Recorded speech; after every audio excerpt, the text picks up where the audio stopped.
నమస్తే. Welcome to VSB Telugu audio library. కథా శీర్షిక అంతర్వాహిని. రచన పవని నిర్మల ప్రభావతి గారు.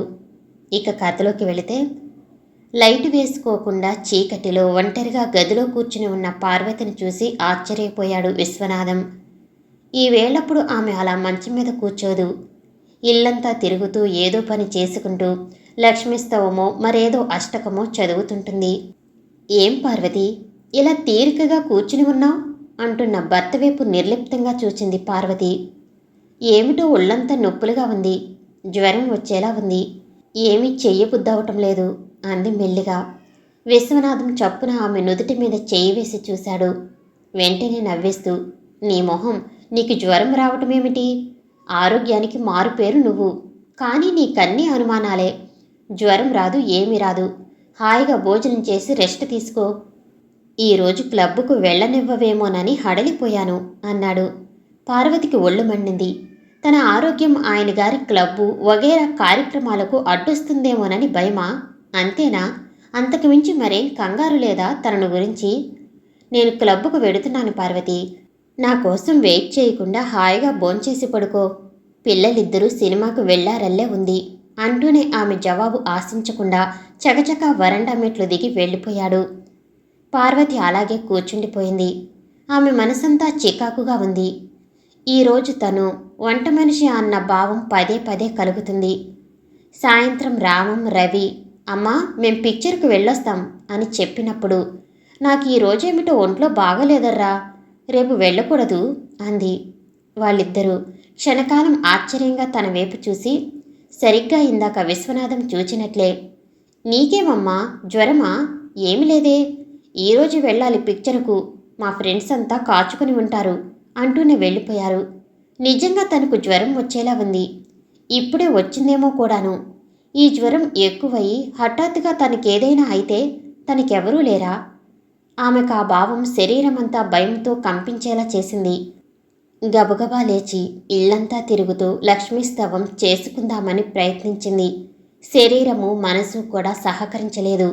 ఏవో ఆలోచనలు, గతము వర్తమానము కలగాపులకంగా ఊపిరి సలపనివ్వటం లేదు. తిరిగి మంచం మీద పడుకుని ఆలోచనల్ని వాటి దారిన వాటిని వదిలివేసింది. విశ్వం పార్వతిని పెళ్లాడిన కొత్తలో కాలం అనేదేమిటో పార్వతికి తెలిసేది కాదు. ఈరోజు తారీఖేమిటే చెల్లాయ్ అని పార్వతి అన్నయ్య వేళాకోళానికి అడిగితే, విశ్వం చుట్టూరానే ఆలోచనలు అల్లుకుని ఉన్న పార్వతి గబుక్కున నవంబరు 4 అనేది.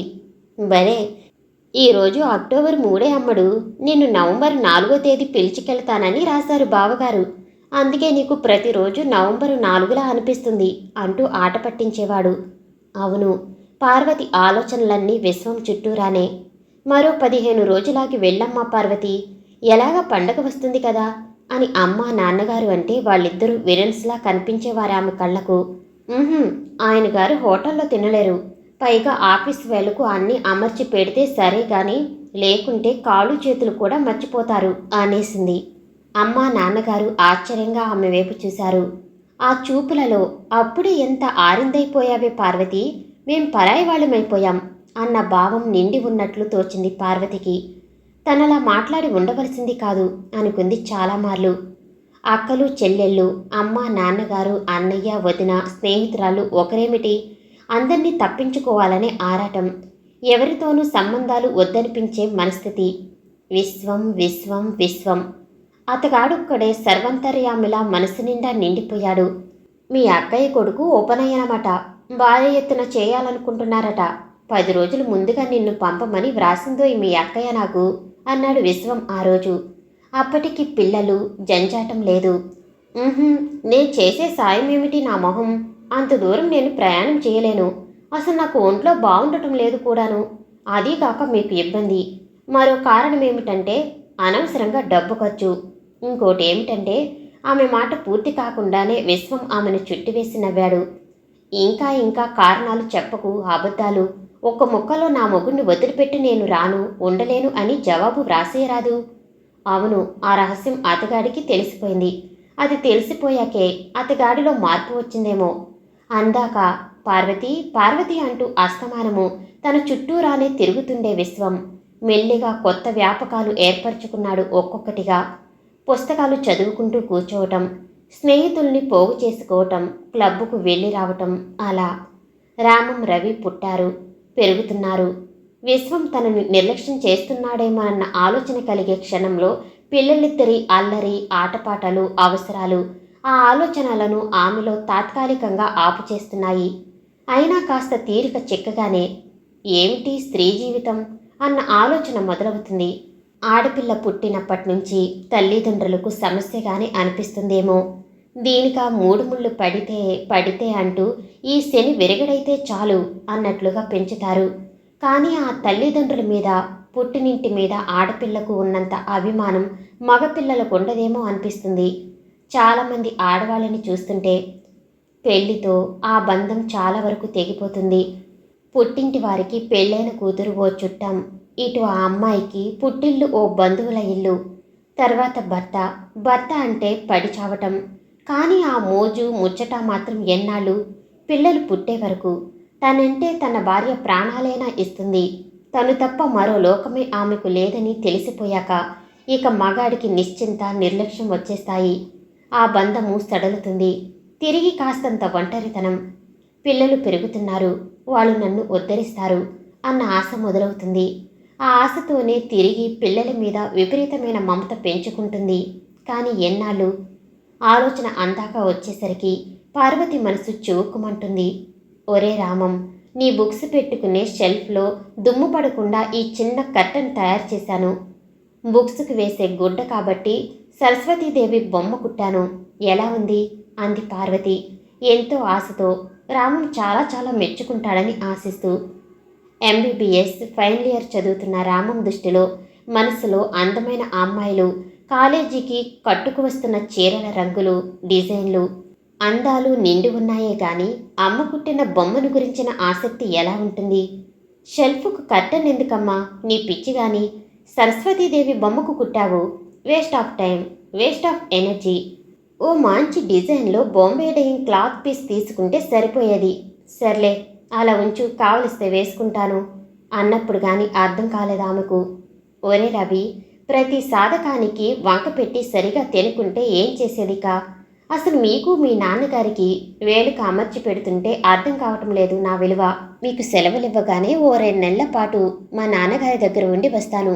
మీ అందరి తిక్క వదిలిపోతుంది అంది మరో రోజు అనవసరంగా ఏదో ఓ సాకుతో తన మీద విసుక్కుంటున్న రవితో.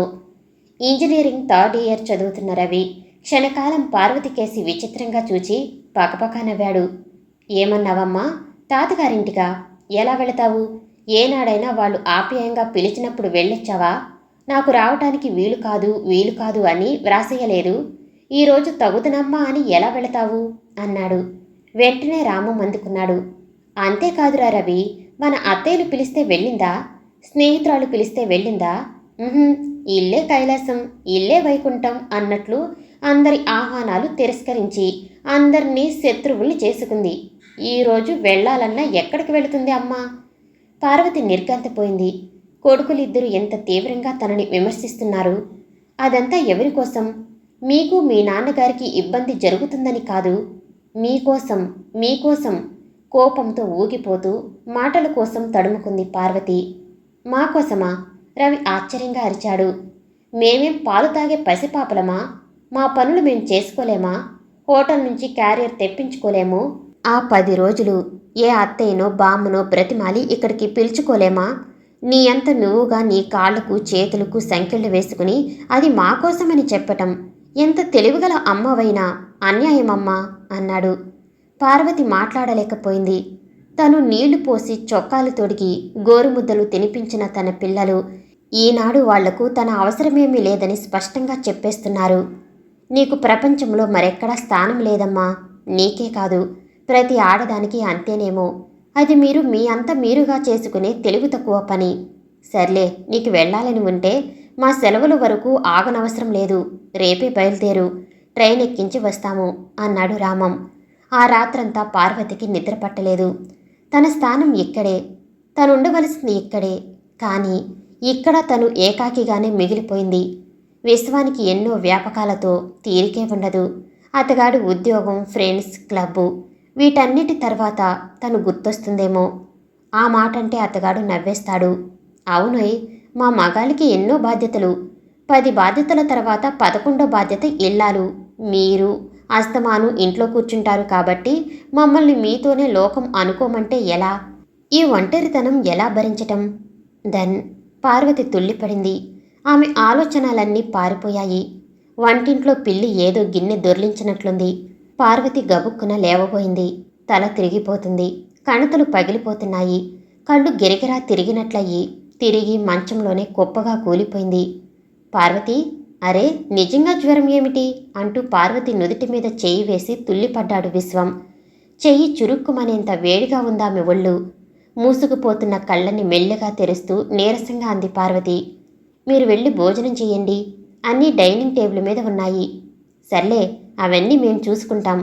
ఇప్పుడు నీ లెక్కేమిటి అన్న ధోరణ అంతటి మగతలోనూ బాధగా అనుకుని మరుక్షణంలో జ్వర తీవ్రతలో మూలుగుతూ మగతలోకి జారిపోయింది పార్వతి. 3 రోజులు పార్వతికి ఏమైందో ఆమెకే తెలియలేదు. పలవరింతలు, మగత, మూలుగు. కళ్ళు తెరిచినప్పుడు మాత్రం మంచం పక్కనే ఈజీ చైర్లో కూర్చుని తన మీదికి వంగి తనకేసి ఆతురతగా చూస్తుండే విశ్వం కనిపించేవాడు. మీరు ఆఫీస్కి వెళ్ళొచ్చారా? క్లబ్కు వెళ్ళలేదు. నాకేం ఆరోగ్యంగానే ఉన్నాను అంటూ టైం ఎంతో ఆ టైంలో అతగాడు రోజు ఏ ఏ కార్యక్రమాలలో ఉంటాడో తెలుసుకోలేని మగతలో అడిగేది. అదేమిటి గడ్డం అలా పెంచేశారు? అసహ్యంగా భోంచేశారు.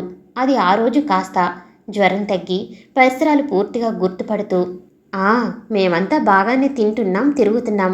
నువ్వే ఎంత కంగారు పెట్టావు పార్వతి. 3 రోజులు 3 యుగాలుగా గడిచాయంటే నమ్ము. అతగాడి మొహంలో అలసట, బాధ, కంగారు, ప్రేమ, ఆర్ద్రత, నిజాయితీ చలించిపోయింది పార్వతి. పార్వతి, ఆమె నుదుటి మీద పడి ఉన్న జుట్టు వెనక్కి తోస్తూ మెల్లిగా పిలిచాడు విశ్వం. అతగాడి చెయ్యి ఆమె తల, ఎద, చేతులు పిచ్చిగా నిమురుతుంది. జ్వరంలో ఏమిటలా పలవరించావు? నాకెవరూ లేరు, నేను ఏకాకిని, నేనెవరికీ అక్కర్లేదు అంటూ మృదువుగా అడిగాడు.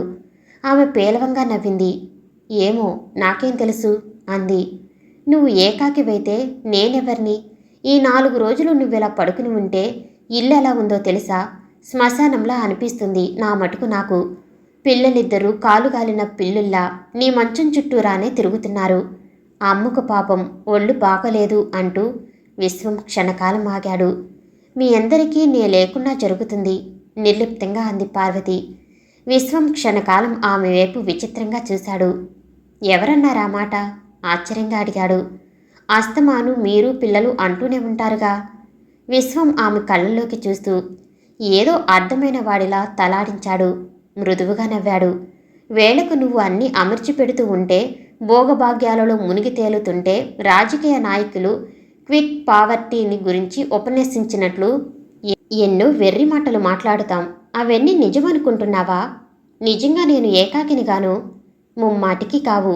నువ్వే కాదు, ఏ స్త్రీ ఏకాకి కాదు. నువ్వు నాకు, పిల్లలకు జీవము, ఉత్సాహము, ప్రోత్సాహము, ఆనందము, నిశ్చింత.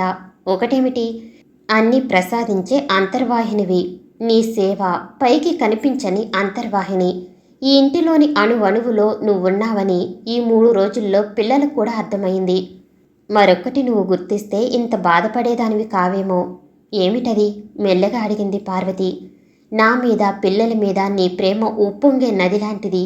ఒక్కోసారి దాని ఉధృతం మేము తట్టుకోలేకపోతున్నాం కూడాను. పురుషుడి ప్రేమ మొదట్లో పైకి పొంగిన తర్వాత అంతర్వాహినిగా మారిపోతుంది. అందుకు కారణం అతగాడి బాధ్యతలు, ఆర్థిక వనరులు, సంఘంలో అతగాడి స్థానము. అతగాడు సంఘజీవి. నాకు నీ మీద ప్రేమ తగ్గిందని నువ్వు అపోహపడితే నేనేం చెయ్యను? అతగాడు ఆమె చేతులు తన ఎద మీద అదుముకున్నాడు. జబ్బు అతగాడికొచ్చినంత నీరసంగా ఉన్నాడు. నాన్నగారు, ఎవరో మీకోసం వచ్చారు. రామం గది బయట నుంచి కేకవేశాడు. విశ్వం లేచి వెళ్ళాడు. రామం, రవి గదిలోకి వచ్చారు. ఎలా ఉందమ్మా? ఇద్దరి మొహంలో ఆందోళన. బాగానే ఉందర్రా. రేపు పద్యం తింటావా? పిచ్చిగా ఉందమ్మా. నువ్వు లేచి తిరుగుతుంటే హాయిగా ఉంటుంది రవి అన్నాడు. పార్వతి నవ్వింది. ఆమెకి జ్వరం పూర్తిగా తగ్గిపోయినట్లనిపించింది. విశ్వం రావటంతో పిల్లలిద్దరూ బయటకు వెళ్ళిపోయారు. ఎవరొచ్చారు? అంది పార్వతి. క్లబ్ ప్యూన్ వచ్చాడు. క్లబ్లో చెస్ పోటీ ఏర్పాటు చేస్తున్నారట. నన్ను పాల్గొనమని కబురంపారు మెంబర్స్. మరి వెళ్ళలేకపోయారా? ఉహుం, చెస్ పోటీకి వెళ్ళనంత మాత్రాన మునిగిపోయేదేమీ లేదు. నువ్వు హాయిగా తిరుగుతున్నప్పుడు, మనసుకు నిశ్చింతగా ఉన్నప్పుడు అన్ని వ్యాపకాలు, ఆటలు, మరో వారం రోజుల వరకు క్లబ్బుకు రాలేనని కూడా చెప్పి పంపాను. నాకు నీరసంగా ఉంది. పార్వతి మౌనంగా పడుకుంది. ఆమె చెయ్యి విశ్వం చేతిలో ఉంది. దాంపత్య జీవితంలో నిశ్శబ్దంగా అంతర్వాహినిలా ప్రవహించే అనురాగం ఆ ఇద్దరిని తీయటి లోకాలకు తీసుకువెళ్ళింది. అంతటి నీరసంలోనూ పార్వతికి కొన్నంత బలం వచ్చినట్లయింది. సమాప్తం. నేను వినిపించే ఆడియో కథలు, నవల్స్ మీకు నచ్చినట్లయితే ప్లీజ్ షేర్ అండ్ లైక్.